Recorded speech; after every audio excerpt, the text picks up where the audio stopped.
approximately 40 minutes.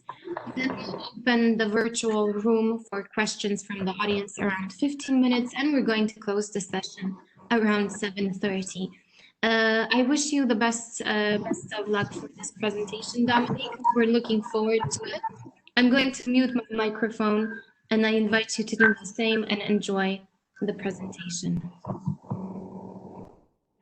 Thank you for the introduction. I'm going to share my screen and my PowerPoint. I will show you.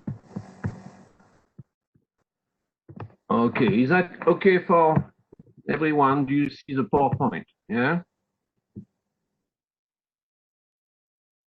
Okay. Well, good. So we have a gray screen, Dominique, that we can see. Sorry for maybe I made a mistake. Sorry for that.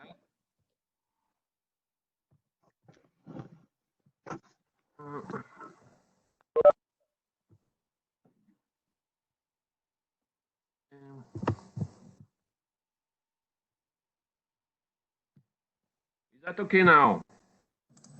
Perfect. Thank you. Okay, sorry for that. For those of you who don't know me, I am Dominique Jolly, and I'm in charge of the School of Business and Technology at Webster, and I am a professor of business strategy. And as most of you know, I have a strong interest for China, because I think that what is happening in China, we have to look at this. We have to understand what is happening, because it's a major change over the last, let's say, the last 30 or 40 years, all around the world. So we have to be aware of this. And today we are going to talk about payment with a smartphone. So payment with a smartphone, I mean, the starting point is the, maybe you can mute your mic, please, if you can. Yeah, thank you. The payment with a smartphone, I mean, first you start with a QR code, okay? So you have a QR code, you have a smartphone, you have a sensor, and then you are okay. You can pay with your smartphone if you have the application.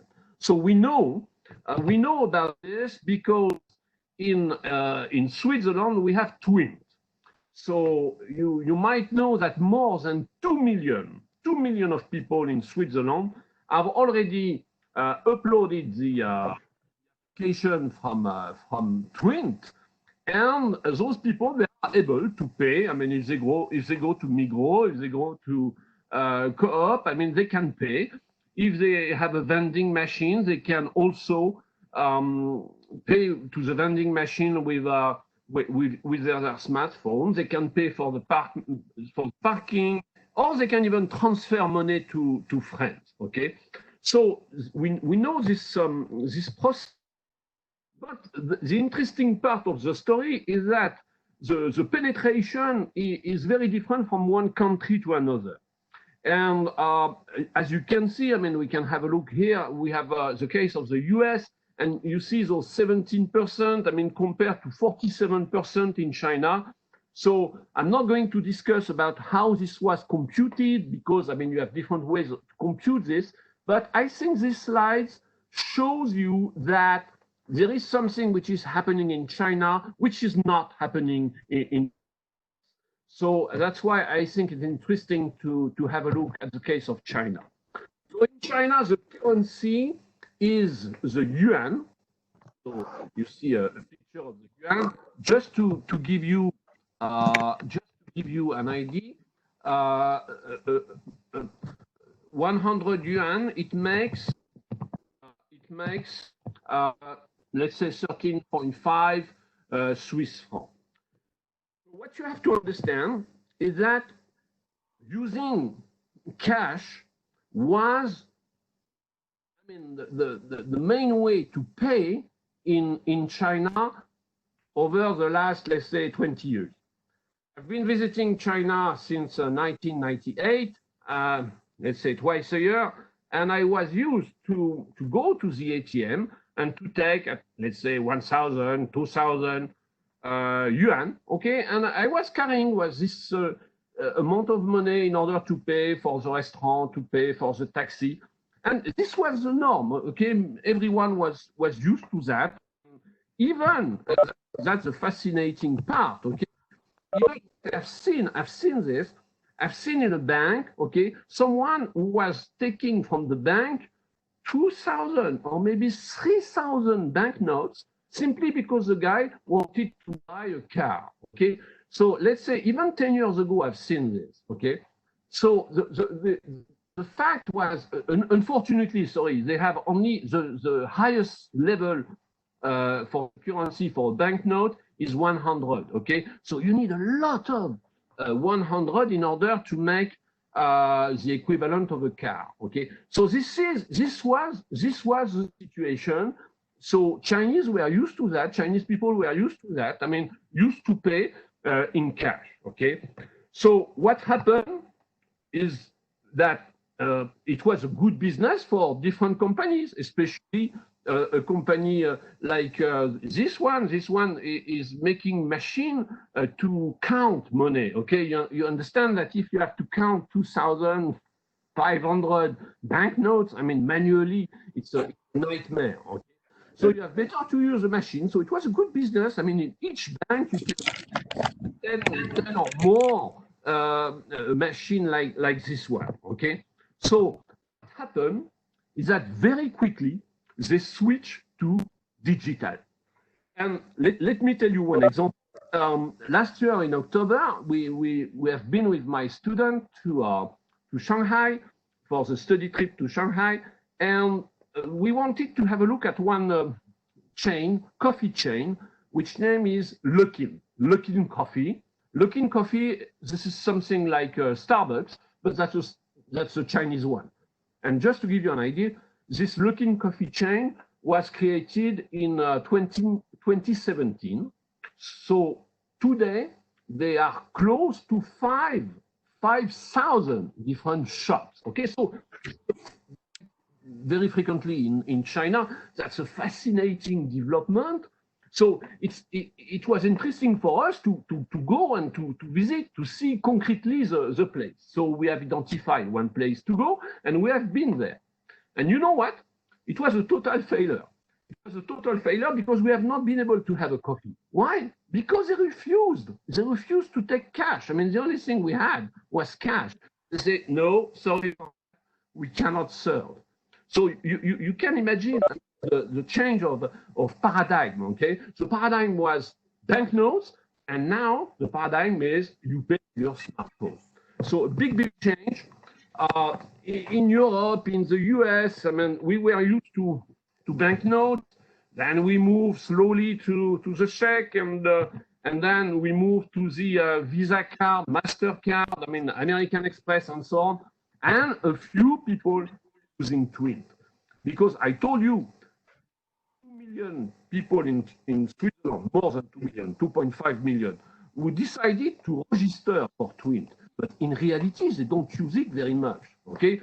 I don't know exactly, but for sure, it's less than 5% of transactions, okay? So this is still something very new, and people are not using it so much. So in China, they were used to the banknotes. I mentioned it before. So they were used to the banknotes. And what happened, I mean, very quickly, they jumped for Alipay and WeChat Pay. I mean, the stage of the bank card, okay, was not so important for them because, in fact, not so many Chinese were using this card. And by the way, it's a monopoly. So you have 1.4 billion Chinese, and you have only one card, okay, which is UnionPay. So they very quickly, they switch to the use of the mobile phone. This is what we call, we are facing a very specific situation. This is what we call leapfrog. That's a very interesting.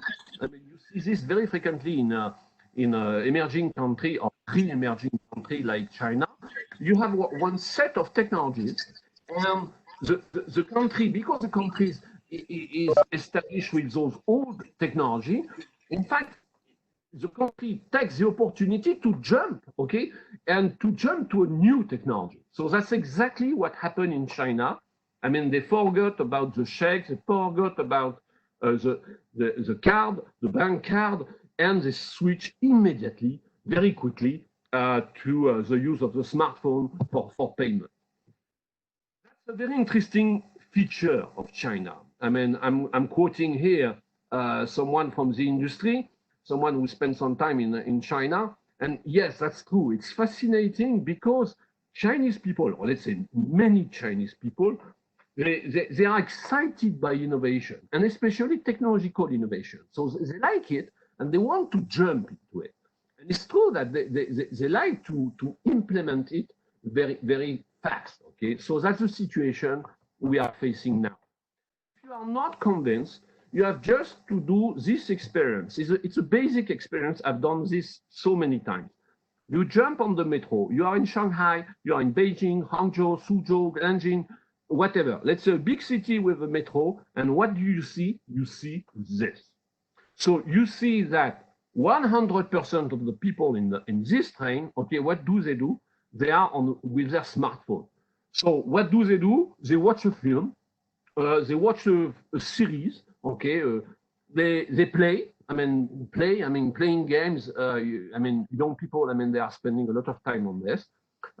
They go for shopping. You have so many. I'm sure you know Alibaba, you know Taobao, you know Tmall. But this is the only one. You have plenty of things like that. You have a Yihaodian, which is a website where you can buy, shopping, traditional shopping, like at Carrefour or Walmart. So Yihaodian, Pinduoduo, Jingdong. Okay, so many websites. And what you have to understand is when you're in a big city like Shanghai, let's say 50 kilometers by 50 kilometers, if you have to commute, it takes some time. So people don't want to lose their time, so they jump onto this. So the use of the smartphone is really impressive. You feel it on the street, you feel it when you are on the metro or when you are on a train. In addition to that, the scale is really impressive. There is no mistake on this slide. Okay, this slide is with the right figure. So the right figure is 942 million subscribers for China Mobile. So China Mobile, so you understand, we have China Mobile with the handsets, okay, and they have almost 1 billion people, okay, 1 million subscribers. If you look at Alibaba, I'm sure once again, you know Alibaba. When you look at the figures of Alibaba, what do you have? You have a company which this revenue which is increasing, let's say, okay, 70 billion, okay, 70 billion turnover, net income about, let's say, 220, and number of employees 120,000. So you see again, an incredible increase. I have to tell you, China is the place where I have seen the most important, the largest number of exponential curve. Okay? That's the case. Exponential curve, that's really fascinating. So one keyword about China, you see the terracotta warrior on this picture. One keyword about China is massive. Okay, massive. They have I think a huge advantage because of the scale. Okay, they have an incredible demand. Okay, so we will need to talk a little bit about that, about the implication of such figures. So practically, how it works, you can use your smartphone very quickly to pay in a hypermarket. So once again, Walmart, Lotus, Carrefour. So you can pay at the hypermarket. You can pay with your smartphone at coffee shop, okay, if you want to buy a coffee, if you want to buy a orange juice, okay. You can buy on the street, okay, so that's a very small shop on the street. I mean, that's very easy. I mean, as you see, the QR code is here, and you just have to flash the QR code, and that's it. You have paid. You can go in a small shop like 7-Eleven.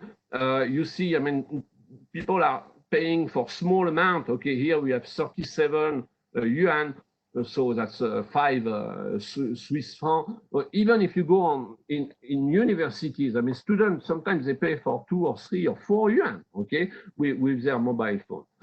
You can pay even in traditional. You see, this little shop is a very traditional one, and you see that again you can pay. You can pay for public transportation, so you pay for the bus, you pay for the metro, you pay for the train. You can pay for motorway. You can pay in a traditional market. I mean, you see this picture. I mean, that's really a traditional market, okay? And in this traditional market, I mean, you see this guy is just paying. You can buy meat on this traditional market, and again, that's the way they pay. You can buy fish. I'm going to stop here. But you see, what do you see? You see that on a daily basis, okay, you can do almost everything with your smartphone. You can pay for everything you have to do over the day.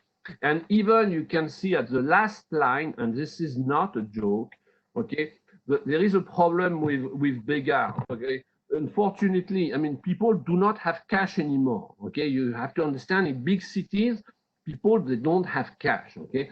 So if you want to give, okay, let's say you say, okay, I'm going to give 5 or 10 yuan to this guy, but you cannot because you don't have the cash, okay? So this guy is not stupid, okay? He created simply his QR code, and you just have to flash the QR code, and you give him 5 or you give him 10 yuan, okay? So you see this is really widespread, okay? You see this everywhere. So big question, where is my purse, okay? And I asked a question to my friends in Shanghai, and I remember I had a lunch with some good friends, and they told me, I don't know where is my purse, because I mean, I stopped using cash 2 years ago, so the purse is somewhere in the house, somewhere in the flat, but I don't know. So people forgot about the purse. My recommendation is you should pay attention about the smartphone, okay? So maybe you can forget the purse, but I mean, for sure, the smartphone is something you need absolutely to know exactly where it is. So that's the bad news for companies like Nixdorf, NCR, Hitachi, because you know those companies, they are making ATM. So the problem is that if we don't use cash anymore, okay, we don't need ATM. So that's probably the end of those line of business. So we have in China 2 companies. Okay, one known as Alipay, and the other one is WeChat Pay or Tenpay. So it's a kind of a duopoly. I'm going to explain this. Alipay, as you can see, was created in 2004, 16 years ago. Okay? Today, they have more than 700 million monthly active users. Okay, so Alipay is part of a subsidiary which name is Ant Financial, and you see this company was in fact a spin-off of Alibaba. So Alibaba is the monster, the big thing. Okay, this is, let's say, 80% of the Chinese e-commerce. So you have Alipay, and the second one is WeChat Pay. So WeChat Pay is a functionality of WeChat. In Chinese, we call this Weixin. And Weixin, at the very beginning, it was a messaging system. But today, I mean, what it is simply an ecosystem where you do almost everything. Okay, that's where you meet your friends, that's where you call, that's where you send messages, that's where you buy your food, your order, your taxi. Okay, so WeChat WeChat is really something extremely important in China. If you are not on WeChat in China, you are totally out. And WeChat is part of Tencent, okay? And Tencent is a company, you see the market value, I mean, that's not a mistake. That's 500 billion, okay? 500 billion, I mean, starting from less than 20 years ago, okay? So that's really fascinating. So those two companies, you have to understand that they raise no fees, okay? So you use Alipay, you use WeChat Pay, but you don't pay for that. So the way they earn money is simply because when you have several 100 million of people who are connected, you know those people intimately, okay? Intimately, and with big data, with artificial intelligence, with deep learning, okay, it's possible to infer from this set of data different models and models of behavior, okay, and this is exactly what they are doing. I mean, they sell this to companies. So from a competitive point of view, I would like to mention 2 points, okay, 2 important points. First, you see, it's a kind of duopoly, because if you look at the right, this slide on the right, I mean, you see that you have Tencent, Tenpay, and Alibaba, Alipay. I mean, they are the 2 big players, okay? And the rest is, let's say, much smaller, much smaller. So we are facing what we call a duopoly, and to be accurate, we are facing a fringe duopoly because we have some small competitors. That's point number 1. And point number 2, I want to stress, and that's on the left part of this slide, that's an interesting situation because, in fact, a large part of the Chinese people, they are both, okay? So they are dealing with, they have Alipay, but they have also Tenpay, okay? So that's really a competition between 2 companies. The news, okay, from last year, PayPal is the first foreign company which was allowed to enter China on this market of payment. Okay? So you have several interpretations. I mentioned 2.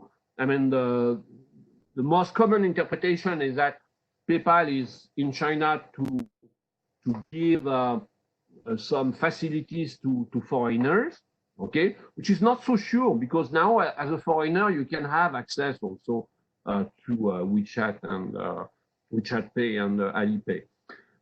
No, another interpretation, the second one, I mean those people are dealing with a trillion, okay, not billion, but they are dealing with trillion. So these are private companies. You remember, I mean, in the internet in China, everything is private, okay? So there are private companies, and those private companies are becoming extremely powerful. So I'm just wondering whether if the government decided to let people enter into China just to, you know, when you put an additional competitor like this one, I mean, this might have an impact. I'm not going to bother you too much about figures, but you see, I mean, this data, they come from the People's Bank of China, so we assume we can trust those data. And you see for 2018, okay, so it's already 2 years ago. 2018, we have more than 40 trillion, okay, of mobile payment. If you benchmark with the US, I mean, you see a huge gap, okay? The US is in blue, okay, and China is in red, okay? So we have, let's say, 40 trillion for China, we have 300 billion for the US.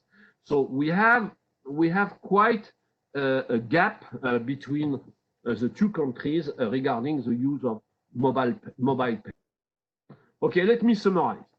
I think this case is interesting because we have a case of leapfrogging.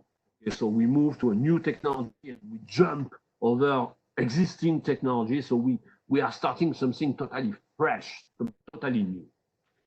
We have an interesting case of dominant design. I should say dominant designs because you have 2, okay, those 2 from Alibaba and Tencent. We have massive scale effect. And we have also some network effect. I mean, in order to do so, you need to be prepared to collaborate with all the actors in the industry. And the last point, as you see, I think we have to keep in mind that the US are a bit late on this competition. And I mean, this might raise some questions about the for those of you who are used to go to Paris, I mean, maybe you have seen this advertising in front of Printemps. You see the logo of Alipay, okay? Simply because they want to attract more Chinese. They have already a lot of Chinese going to Printemps. So Chinese people, I mean, they can pay with Alipay in Printemps. They can pay with Alipay also in Galeries Lafayette. And you have many places in Japan where they can pay also with those two means. I guess, I'm not sure, but I guess this is the same thing in Russia, Malaysia, okay? So what is clear is that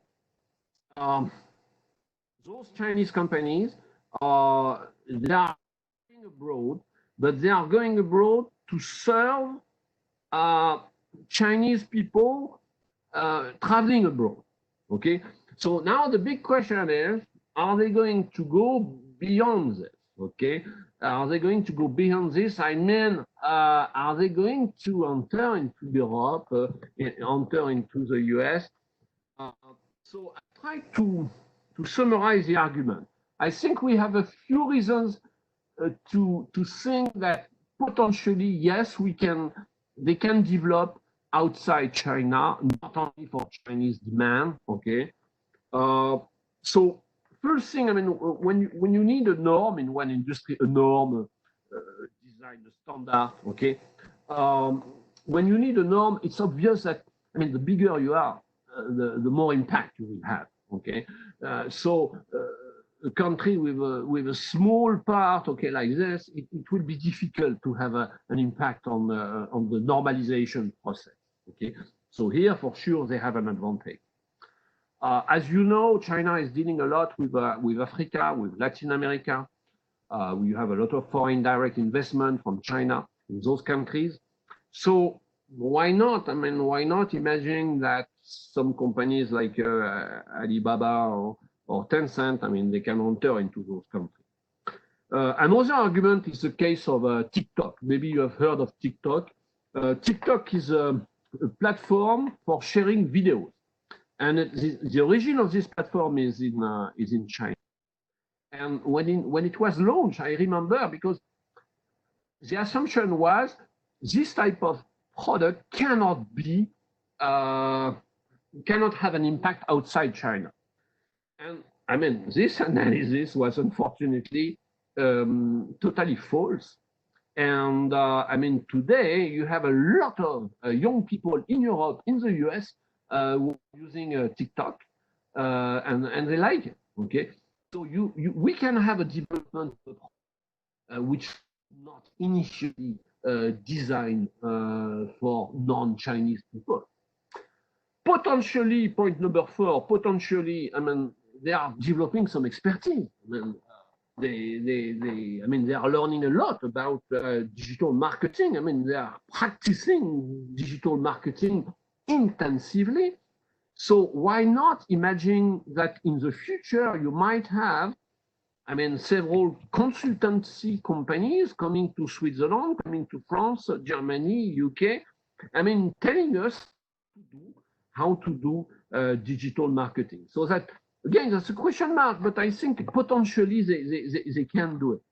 And I'm forced to recognize that you have a development of AliExpress. So, you know, I mean, in order to serve customers outside China. So these are good reasons for development of Alipay or WeChat Pay outside China. But you have also some negative reasons, okay? I mean, criteria you have to take into account, and maybe they will not be able to bypass this. First question, I mean, in fact, we have independent ecosystem, okay? I mean, we have two in Switzerland. Do we need more? Do we need more? I'm not so sure. I mean, this is working, this is doing well, okay? So except if Alipay or WeChat come with something totally new, with many more functionalities, okay, I don't think that Swiss people will switch for something else. Point number two, you have a distrust of China. I mean, this is due for sure to the relationship with the US, but probably not only. I don't want to say bad things about China, but I mean, the situation from a political point of view have changed a lot since 2012. Okay. Three, in fact, we have the contactless cards, and I mean, they are faster. They are faster. I mean, you take the card, you put it on the reader, and that's it. That's done. So that's an argument. Okay. And finally, you have the argument of inertia. You have the argument of ingrained payment habits. Okay, we are used to that, and we are not prepared to jump for something. So you see, I'm not going to take position definitively. That's just my view about the different criteria that might have an impact in the future. But I mean, at least we can discuss about how those criteria can develop. I think we should pay attention to this because I think they have the potential to develop. So question mark, are we okay with this? But we can start the discussion. Okay, so I'm prepared to listen to your question, to your answers. For those of you who want to download the slides, I mean, simply go on WordPress and you ask for Dominique Jolly. And if you're on WordPress, you will find the slides for this of this presentation. Okay, so thank you very much. I'm going to stop sharing the slides, and I'm happy to take any question.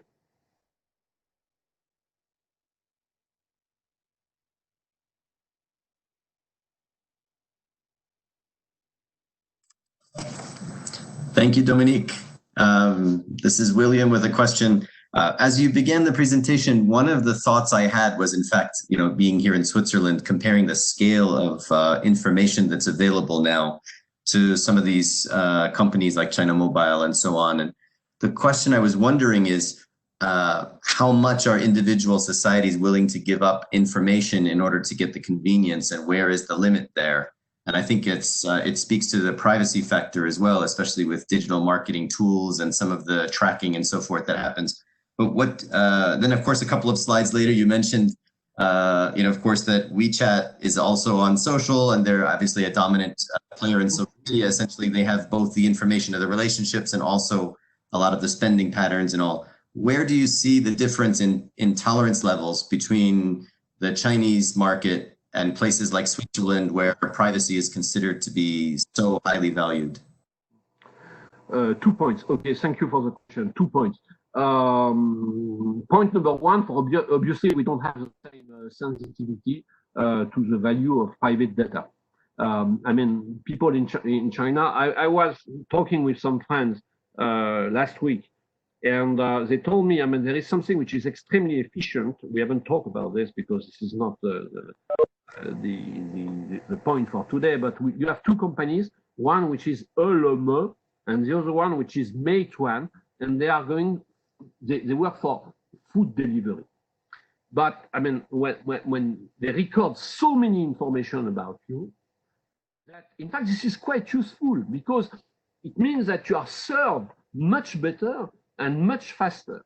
Okay, so it's true that we do not consider data the same way, but we recognize at the same time that if we are prepared to give some more data, we will be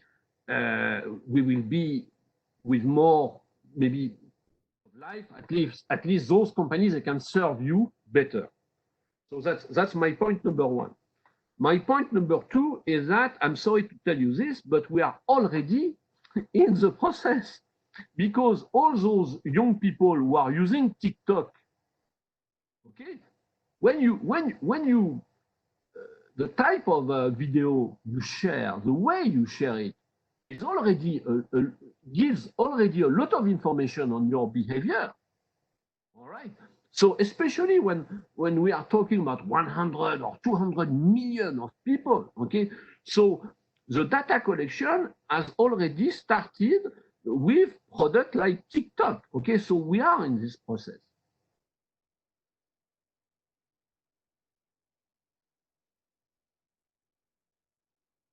Hey, Dominique, it's Brian.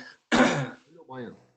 I was just going to ask, you know, when we talk about contactless payment or when we talk about WeChat or these, the technology shift is not a huge jump from, you know, a magnetic stripe on a credit card to a chip on a credit card to now, you know, you can wave it past the contactless payment and then jumping to a mobile payment.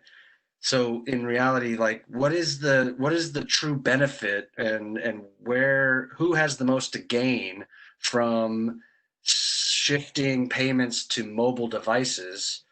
And then also, how do credit card companies feel about this type of payment plan? And then I've got another question after Okay. that. Yeah, who really has who gains the most from using a mobile device to pay for things, and how is that a big shift from credit card? Okay. I mean, there is one obvious winner, which is the government. Okay, because I mean, as soon as you use WeChat or WeChat Pay or Alipay, I mean, everything is recorded. So you buy a coffee for 5 yuan, okay? You drink a beer for 10 yuan, okay? We know exactly what you have done, okay? So the government, I mean, you have less cash, okay? If you have less cash, you have less, supposedly, yes, less corruption. So for the government, it's a clear benefit. But I think it's not only for the government. Honestly, I've seen my Chinese friends using this device. It's really powerful. It's really powerful because it goes very fast. Okay. To be honest, I mean, in Switzerland or in France, I tend still to use cash, but I'm not proud of this. I'm not proud of this, and I see that's obvious when I use cash. It takes a lot of time. Okay, so I mean, those people who are using their mobile phone, I mean, they save a lot of time, and I mean, the computation is very well done. Okay, I mean, your accounting is done. Okay, you can see exactly what you have done and how much you have spent. Okay, so you see it on the screen. So I assume that yeah, that's obvious. I mean, people are also very satisfied by this. Okay, so at least I mean, I think it's good for the government. It's good for the customers. I assume it's good also for companies. Now, yes, that's your second question. I mean, that's the problem. I mean, when you have this leapfrogging, okay, the problem is that when you have one equipment, when you have one country which is fully equipped with one given set of technologies, you have to amortize. Okay, so any company which is involved with a given set of technologies is not willing to jump for the next generation because they are not going to amortize all the investments they made in the past. Okay, and in addition to inertia, because I mean, many customers, I mean, we are used to pay like this. Okay, let's continue like this. Yeah, there is some inertia. So yeah, I have no. I assume that companies like Visa, like Mastercard, American Express. I mean, I'm not sure it's a good news for them if we switch, all of us, we switch on the use of a smartphone. Once again, you understood from my series of pictures. I mean, you use it from you wake up and you use it until the end of the day. So I guess the question then would be is what's stopping the credit card companies from, I mean, you'll have your MasterCard Pay and your Visa Pay and your Apple Pay and all of these other companies who want you to use their credit. I mean, when you look at the number of places who don't even accept credit cards, the cash only places in Germany and, you know, other parts of Europe. Just looking at mobile device payment methods is just one extra way to pay for something, but in reality, what you're doing is, you know, most people are using credit to pay for something versus cash. Yeah, sure. Yes, we are not very modern. I can tell you in France, I mean, it's if you have a shop, I mean, it's compulsory. If someone is coming with cash, I mean, you are forced to take the cash. Okay, you can refuse a check, but you cannot refuse the cash. Okay, so I mean, bon, Dominique, yes, Dominic, Ron. if I may jump in here, I'd like to build upon what Will started off talking about, which is the privacy issue. One of the things that I'm hearing is my phone ringing. Okay, is there's a difference between the Chinese or the Eastern consumer and the Western consumer. As you know, in the East, they tend to be more of a collective mentality, whereas in the West, we tend to be more individualistic. And I think also the attitude of the consumers in the East and the West are also geared to be collective and individualistic. So I think that may be a reason why you see the smaller numbers of acceptance in the Western countries, especially in the U.S. And you're always going to have those early adopters. You're going to always want to try some things first. And then you've got the element of generations. I mean, probably people of our generation will probably be less likely to use it than the people of our students' generation. So there's a lot of elements I think that are in play here, and I don't think it's quite reasonable or fair, whatever, to try to compare the West and the East in this aspect at all. And I think Brian's question was also quite good because he was asking, who's going to benefit from this? And, you know, in China, as you said, it's the government that really benefits. So, and the Chinese really, the government controls everything. Whereas in the West, theoretically, the people control the government to some degree. And the market forces are also going to play a power. Lots of different arrows in the quiver here are being shot at the same time, and they're not going in the same direction, I think. Yes, okay. So I agree with the stereotype you mentioned, with a few exceptions. Okay, I mean, people. Correct me if I'm wrong, please. Pardon, sorry. Correct me if I'm wrong. I mean, it's true. I mean, it's a communist country, so it's supposed to be taking care of people, but fragile people. But it's not so true. I mean, if you look at the Gini coefficient, okay, Gini coefficient gives you an idea of discrepancies in terms of revenue. Discrepancies in the US are in Switzerland or in Germany or in France, okay? But you know, discrepancies in China are higher, okay? So collectivism, I mean, not so sure. But okay, maybe you're right. I mean, maybe we can explain those differences, okay? But my concern is, okay, we explain. But now, what do we do? Because honestly, I mean, when I started to go to China in 1998, I remember many Chinese people were asking me, can you organize a trip in Europe? Because we want to see how you do in Europe. And you know now, I'm doing exactly the opposite. So I'm taking some students from Switzerland and I'm bringing those students in China for them to see, because the model seems to be much more now in China than it is in Switzerland or in France or in Germany or in the US, okay? So my question mark is here, okay? Are we losing ground, okay? Are we, maybe it's not important, okay? Maybe, I mean, we have so many other things to do, but I mean, when I go to China, when I travel to China, and when I see all those people using those means of payment, okay, I'm forced to recognize that they save time, they save some energy. I mean, you book a taxi with a smartphone, okay? you order food. I mean, okay, it's very easy. So I think life is easier in China than it is for us. I think so. I mean, because of those differences. So my question mark is, okay, so I'm happy with my situation, but well,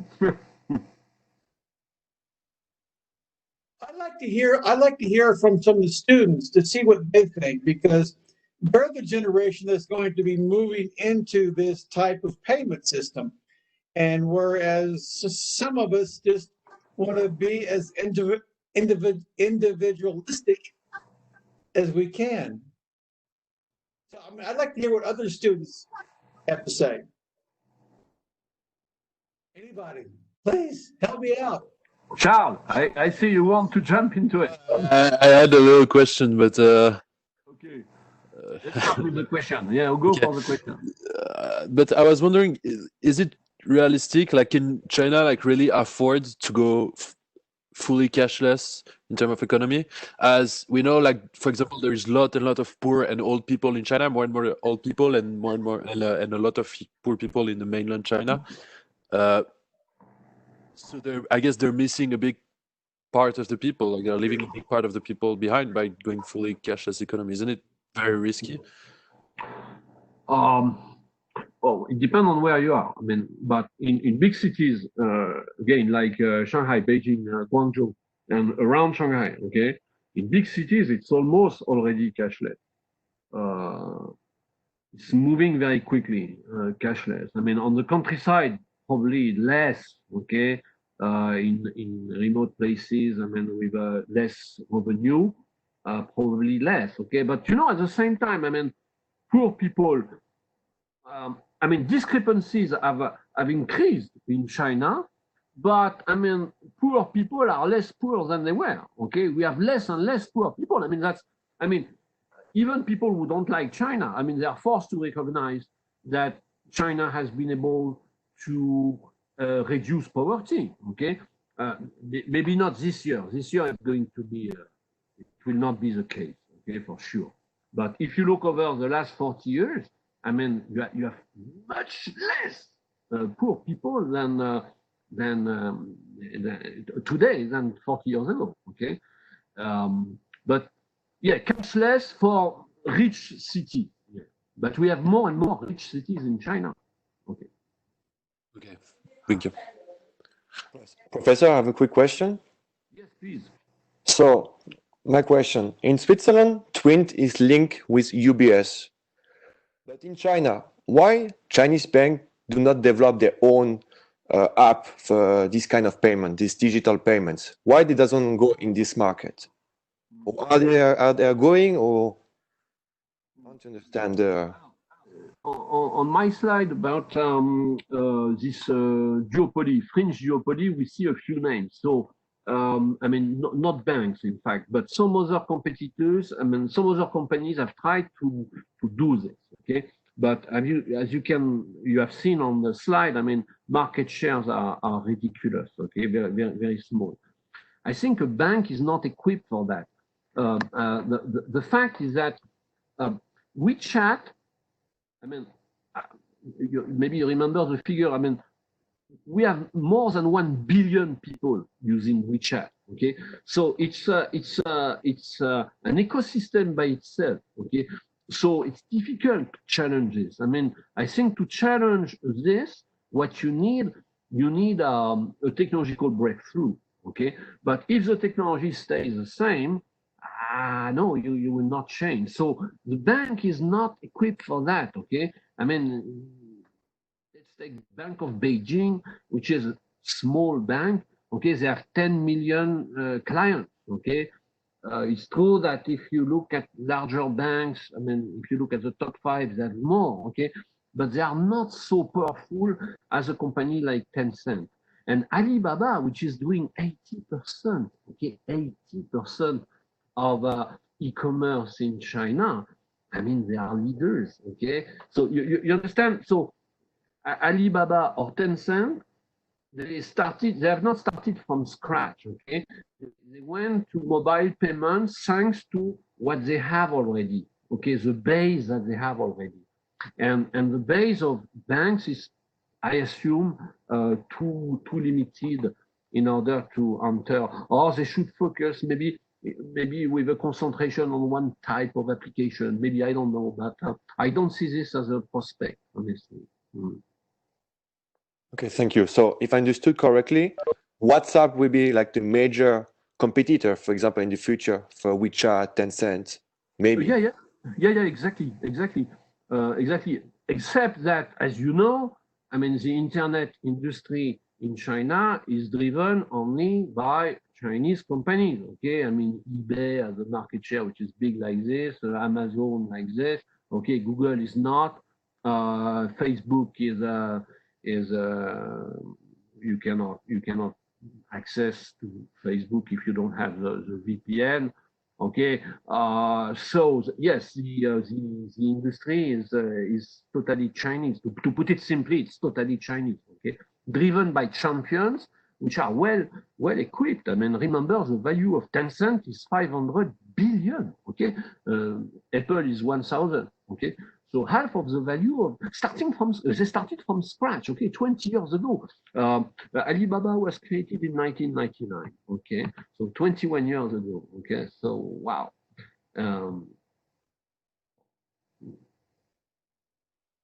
Thank you. Thank you very much. Thank you for the question. I have a question. May I? Yeah, please. I would wonder in Occident, perhaps the model like Revolute can be disruptive for the payment or for the banks. And what do you think about this kind of new technology? Explain me what it is, because I don't know. Revolute, it's kind of mobile application. Then you can pay and you can change, and it's in England, and actually they work with Visa and also with MasterCard. But everything is it's a mobile application for the bank called Revolute. They raised $1 million to develop that recently. I mean, yeah, okay. I mean, maybe for exchange. I mean, but I mean, I think they have the same, quite close to this model. There is no fees when you change money or when you make transfer, etc. Yeah. I think it's also artificial intelligence and data. The problem in this industry, I mean, the problem, I don't know, but the rule in this industry, in internet industry, is that you need to have a base, okay? And if you have a base of 2 or 3 million, it's extremely limited. So, or you have a concentration on one segment, okay? But I mean, why Facebook is doing so well? Because I mean, there are billions of people who are using Facebook. So billion means again data analytics, big data, deep learning, and so on. So if you have a small market share, it's difficult. Okay? I would not recommend this. Okay, or I would recommend a specialization. So maybe it's a specialization that you mentioned for exchange. Sorry, because I don't know very well this. I don't know this case. No problem. And why China, Alibaba, with all this money, they won't buy Twint, for example? I think I don't want to offend. I don't know who is listening. I'm not the full list of people who are connected, but I don't want to offend. I mean, yes, they can afford, but I mean, they are much more interested by innovation. Okay, Alibaba and Tencent, what they do, they devote a lot of resources to buy startups with an innovative solution. Okay, the way they develop technology is to take over startups, not to devote so much for R&D, research and development. Okay, they prefer to buy. You take over a startup, you look at the application. If this is something which is interesting, okay, you bundle with your existing product. Okay, you make one single offer. So I'm not sure. I don't think they would be interested in Twint. Okay, that's why Twint is probably something which can survive in Switzerland, because again it's autonomous specific segment. Okay, maybe, I don't know. Okay, I think we're going to be slowly wrapping up the session because we said 1 hour, so I'm going to be the timekeeper. Thank you very much, Dominique, for this very, very interesting insights on the new trends in the cashless China. For all the participants, thank you also very much on our behalf. If you're interested in these topics, you can see the level of expertise, the level of knowledge that we will be conveying in our digital marketing program that we're going to be launching in January of 2021. We invite you to continue with us weekly until the 8th of July so you can learn more, so you can see more of our professors who will be engaged in this program. And we thank you for your participation and your insights. We remain attentive. I, as the Director of Executive Education, remain attentive to any questions you may have regarding our professors, regarding our programs, regarding what we offer in this new model, new certificate that we're offering that will allow you to enhance your skills and increase the understanding of the most recent developments, both in theory and in practice, pertaining to digital marketing. Thank you very much, ladies and gentlemen. Thank you very much to our presenter.